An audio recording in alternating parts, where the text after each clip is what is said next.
Third fight. Ooh, third fight in Japan. I'm going to face Funaki Masakatsu. Who's the man? He's one of the founders of Pancrase. He's the man. By the way, this is a funny story because a lot of people look at my record and they go, man, you finished everybody in the first round. And I go, yeah. But you understand, it's a 30-minute round, right? It was one round of 30 minutes. So it looks really cool. But if you look at the time codes, although I have to say, I wrote some down here, on paper. So I have a fight. Watch this. 43 seconds, 116, 137, 143, 105, 152, 2 minutes, 132, 54 seconds, 3 minutes 15, 258, and 342. Those are my fastest matches. But again, it looks like I wrapped everybody up in the first round, which I did, but it's of course a 30-minute round. So it makes me look really good because one fight went 27 minutes. We're going to talk about that one as well. He was actually my shortest fight. And then in the second one, you see, I broke my hand on the very first punch on his head. Yeah, and that went 27 minutes because I only had one arm. And submissions was hard, I couldn't grab the fingers. But yeah, like I said, we're going to talk about that later. Now, the third fight, like I mentioned already, Funaki Masakatsu, yeah, he's a really good fighter. Now, I won first two fights by way of knockout, as you know, because we talked about that. So I kind of warned those guys over there. They kind of knew that, okay, I was a knockout guy. So Funaki was very smart. He was going to, of course, take me down. He's this submission artist. Now, what they did before the fight, they gave me a new outfit. I couldn't part with my shorts yet because my shorts were my lucky shorts. I used to wear those in Thai boxing as well. They looked horrible. They were ripped up. By now they were like pink. They used to be dark purple, but they've been washed so many times. So you're going to see me fight in new shin guards, but I'm still wearing my old pads. Then after that fight, that's when Funaki Suzuki came to me. They gave me another one, a white outfit with white shin guards. And that's when they asked me, okay, we really would like you to wear the whole outfit because those pants, they just don't look good on camera. Now, I couldn't prepare as much for submission fighting. I talked about that in the past, right? Because it was far away. I had nobody to train with. I literally trained on my back. That was it. And every day I would do 12 rounds on the back. Maybe 2 times 12 rounds on the back. Funny story, by the way. There was a moment, I don't know when it happened, but there's a moment that I was off for like 2.5 months. What happened was that I overtrained because I thought the harder I train, the stronger I get. So if I train 2 times a day, 12 rounds on the back, and I go as hard as I can, that's going to make me very strong. It's actually going to make you very weak. So there was this moment that I was training myself in the gym. The gym was locked. I had the key, of course, because I was a teacher there as well. And the people who opened the gym found me. I was laying on the ground. So apparently I passed out. First time in my life, I've never been knocked out, never had an 8 count even. I've been hit hard in training that I go, okay, that was a hard punch, but I never went out. Then, that's when I went out. And what happened was I had 4% body fat. I was completely overtrained. So I went to the doctor, and the doctor says, what are you doing? I go, well, I train 2 times a day. And he goes, every day, yeah. He goes, it's stupidity, boss. I said, what do you mean? He says, that's not how it works. The harder you train, you're breaking your muscles down. You need to give your muscles rest in order to come back strong. Rest and protein. That's what muscles need. Because what you're doing when you're working out, you're kind of breaking your muscles. You're breaking them up. And then when you give them time and you give them protein, it comes back stronger. That's the amazing thing about the body, right? If you break a bone, for instance, let's say in the middle of my arm, and you set it and you make sure that it's set correctly, well, that means that it will never break at that same spot again. It's actually stronger there now. So when it breaks again, or if it breaks again, it will probably break next to it. But on the old break, it will never stop. So when he told me to take more rest, of course, that was nice to hear. I started taking rest. He says, you're going to freak out, boss. You're going to feel so strong because you never did this before. And boy, was he right. I came freaky deaky strong. I always tell people, that's 9 one-arm pull-ups. And not like this, what people do. That's not a one-arm pull-up, that's 2 hands. No, 1 arm. And not a stretched arm, by the way. I start here. And then I would pull up, and I would... So I was very, very strong. But for the people at home who believe that the more they train, the stronger they get, that's wrong. I took off, let me see, my schedule would be 10 times a week. I would train on Monday, Tuesday, Thursday, Friday. I would train twice a day. On Wednesday and Saturday, once a day, and Sunday I would take off. Now, if you have a schedule like that, you're going to be just fine. Now, if you want to train more, because I hear some people, they train, I don't know how they do it, 7-8 hours a day. I even have no clue how they do it. Well, you're going to have to be very precise with your workout. Like, for instance, if you just go and just flow and nice and relax and drill certain techniques in there, that is of course fine. But to push you to go over 80% for 8 hours a day, yeah, you're going to burn out, and you're going to burn out really fast. Okay, so that's my gift to you. Make sure that you do not do this too many, not train too hard. This is important. Okay, so go back to Funaki. Funaki, I didn't train a lot of ground. I knew kind of that he was going to take me down, but hey, I'm a boss, you know. I thought I'm the man, and I'm going to be able to stop his takedown. Idiot, because I never trained for takedown defense. So, with my new pants, I started the fight, and then during the fight, I get caught in a toe hold. Now, there is a story before, because once you see the fight, we're going to show some spots where I grab my hands instead of this grip, or this grip, or this grip. You know, I literally had, this was my grip, which is not a grip because it's very easy to break this grip, especially if the guy knows what he's doing. If there's a cross face, well, a cross face, you're going to have to let every grip go anyway, because once you do it at a certain moment, the harder you hold, the more pain you're going to have on your own neck. So you want to watch out for that. But you see me doing this, like almost like I'm praying. There are moments in there that I say, oh man, if I would fight that guy right now, I would reverse it right away. Because once I start understanding the submission game, well, reversals is the very first thing that I started out with. It's actually in my Wikipedia. When you look at it, it says that I sweep my opponent, I believe it's 43 times. It was a record, 43 times they say. But I never took anybody down. So that meant that they took me down, they were in control, and then I would sweep them, and now I'm in control. So reversals are very important to know. But like for instance, when I started water skiing, trick skiing. And trick skiing is a ski that doesn't have a fin underneath. So the good thing about it is you can make circles, you can do all these crazy things, and you can jump, you know, on little ramps, and you can and then land again. But what I learned the very first time, well, the very first week, not the very first time, because I first had to learn to get on the thing, was a tumble turn, is what they call it. And I go, why would you learn that the first? Because it's a very difficult move. I said, well, I do that because once you do the tumble turn and you fall, you keep hanging, you know, as long as your ski is out of the water on the back, you can turn in such a way that you put your ski back on the water and you can continue skiing. If you don't know the tumble turn and you fall, you're going to have to walk back. Now, if you fall all the way back, like 300 yards, you're going to have to walk 300 first. You have to swim to the shore, and then you're going to have to go all the way back. So the most difficult thing I learned immediately, because that gave me more time on the water. And that's the same thing that I applied to submissions. Learn the reversals first. And you want to get good at reversals, you know what you do? You lay on your back. And you let your opponent or your partner, your training partner, take any position they want. Whatever. Side mount, mount, high mount, low mount, guard, whatever it is. And that's when you start fighting. And that's what I did for months in a row. Let him get the best position possible and then escaping that position. And once you start doing that, guess what? It's going to be very hard to keep you down because, well, you become a master at escapes. Now, I always say, if somebody wants to keep you down, it's pretty easy. They'll take you down and then they're in your guard, and when they completely balance out and they lay down and they put their head on your chest and they don't move, it's going to be very hard for you to escape. You know, they always say that submissions is like playing chess. I go, yeah, exactly. But that means that when he doesn't make a move, you can make a move. You have to wait till that person makes a move and there you can react to. So it's very important, right? That you do certain submissions, you do it over and over again. But escaping is the most important. And another great thing, if you want to understand submissions, well, I already said it, understand a submission. A lot of people know what a submission looks like, but they don't understand the body mechanics. If you do not understand the body mechanics, well, you can never apply it the correct way.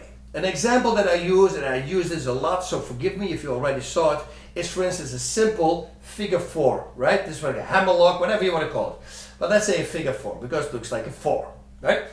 Now, the mistake a lot of people make, they know what it looks like, but they don't understand the body mechanics.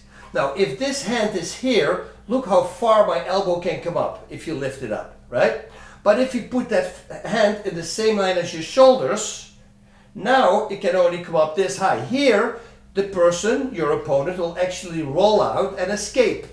But if you push it down and now lift it, that's a big difference. So I realized that once you start understanding a submission and where it hurts and where does it have all the torque and why, you know, and how do I stop it from him, how do I stop him from moving himself in a better situation.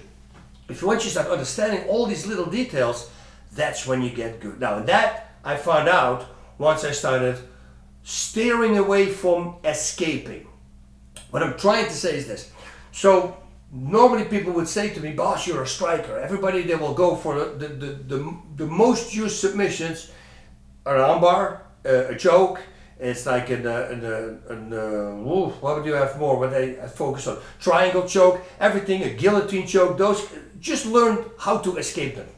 And I go, okay. And I tried, and I tried, and I tried, and I tried, and it didn't work. People still were submitting me in training, it still didn't work.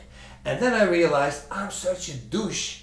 What an idiot. Why don't I learn the submission? Because if I learn everything I need to know about the armbar, and I know every little detail, I automatically know how to stay out of it. And I automatically also know how to escape it. You see, because now I understand every little detail about that submission. And boom, that's when I start getting really good. That's when I really, started understanding the ground game. And then I found out, oh man, the ground game is way more powerful than boxing or striking. I mean, you can dislocate any joint in the body. You can break pretty much any bone in the body. And every submission guy can do it. A blue belt in Brazilian Jiu-Jitsu can do that. It's not only me, everybody out there can do it. That's a big power to have. So once I realized that, and once I realized all the crazy combinations that you could do, and different setups to certain submissions, like everybody goes for the straight armbar from the mount, well, find a different way. And then find another different way, and another different way. And so suddenly you have like 3, 4, 5 different ways to go to that same submission. And once you start mixing those up, then you drive your opponent crazy. He doesn't know what to do anymore. If you first attack the straight from the mount, and then suddenly you make a difference, you jump from side mount, you see? Chaos. That's what you want to try to get inside your opponent's head. Okay, so now I'm facing Funaki with not a lot of submission skills. Funaki, as I mentioned already, is one of the top guys from Pancrase. Now there's a moment in the fight also where he sits in my guard and then he sits up and he's trying to break my guard. He's going to lean backwards and he's leaning on my toes and he's setting me up for a toe hold. Now don't let that move fool you, or the name. It's not like this is a toe and he's going to hold my toe. This is a complete different move. I saw John Lober in Pancrase against Ryushi Yanagisawa break his shin bone in half with a toe hold. So it's a badass move, which I found out. I didn't know what it was, I always say, but I knew it hurt because I was in pain. But what happened was, I'm in his guard, and in Pancrase, it's allowed to hit palm strikes to the head, not with a closed fist. So the first one, I give him a palm strike, and the second one, I don't know why, I hit him with my fist. But as soon as I hit him with my fist, I go, oh, sorry, and I apologize. I let myself go. And at that moment, he went for the toe hold, put me in there, and now he really cranked it hard because he thought I hit him on purpose. You will see after the fight, why are you doing that? And I explained it to him, and he says, okay, I'm sorry about it. Now, I do have to say this though, even without me punching him, he would have gotten me the toe hold. This is not an excuse. He would have submitted me 100%. The only reason I'm saying this is, if I wouldn't have done that, he wouldn't have pulled it on so hard. Because boy, I remember the referee. He's a very famous referee in Japan. Like people around the world, they come to him. Haito, is his name. Haito, I believe. They come to him to fix their bodies. Like this guy's a magician. I had one time an injury that I really hurt my hand. My pinky, actually. Look, it's a big pinky because I was hitting somebody and hit his hip. He was wearing a gi, and I don't know how high his hips were. And I hit him with my pinky, and it was hurting me because, well, this bone is going to lose, right? So then I had to fight. And I remember before the fight, I went over to him, and he said to me, oh, I'll take care of it. And he did this acupressure. He pushed a little here, and I go, oh, dude, it hurts. And he goes, oh, again, and again, and again. And the second time was less pain. Third time was less pain. And the fourth time I was going, and literally does it, chup, chup, chup, chup, chup, chup, chup, chup. He's doing like that. And says, "I'll try it out." And I'm going, I could do it. Like 100%. There was not even one little ounce of pain. I go, how did you do that? So that guy was actually treating my ankle so I could walk and could fly back home. That's how thick my ankle was. And that was my fight against Funaki. Watch out for toe holds. If you look at the Boss Ruder's big DVDs of combat, you know, I used that shadow, I showed that setup that Funaki did to me, but also a bunch of other ones, because that's what I always enjoyed with fighting. You know, creating different ways. Remember, I was just talking about it, creating different ways to go to a certain submission. Because if you create a way that which your opponent never has seen before, that's when you're going to get successful. It's the same with striking combinations. Right? We all know how to land the right hand. Well, because we all know it's very hard to land the right hand. But if you find a really nice setup to that right hand, a setup that your opponent has never seen before, boom, now we're talking. Now it's gold. So you can do this with striking, you can do this with submissions, you can do this with everything.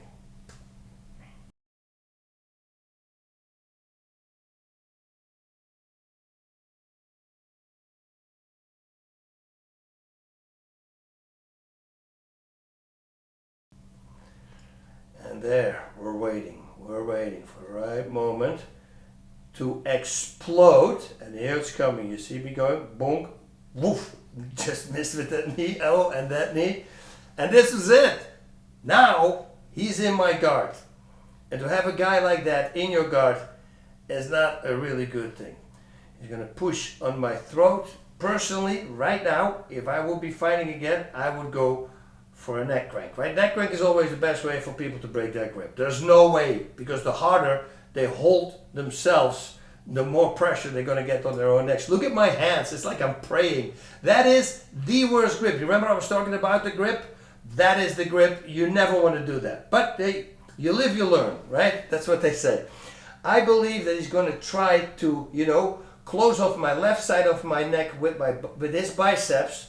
And then with his fist, with his left hand, he's going to push that fist into my side of the other side of the neck, my other carotid artery, and then try to stop it, but it doesn't work. Somehow, I have an idea, I guess, what he's doing there. Actually, I knew a few submissions. I knew like 4 submissions, you know. I heard about the side choke, because every time I was in the side choke, and the side choke, that's coming up actually here, because he doesn't believe I have any submission attempts or any submission skills.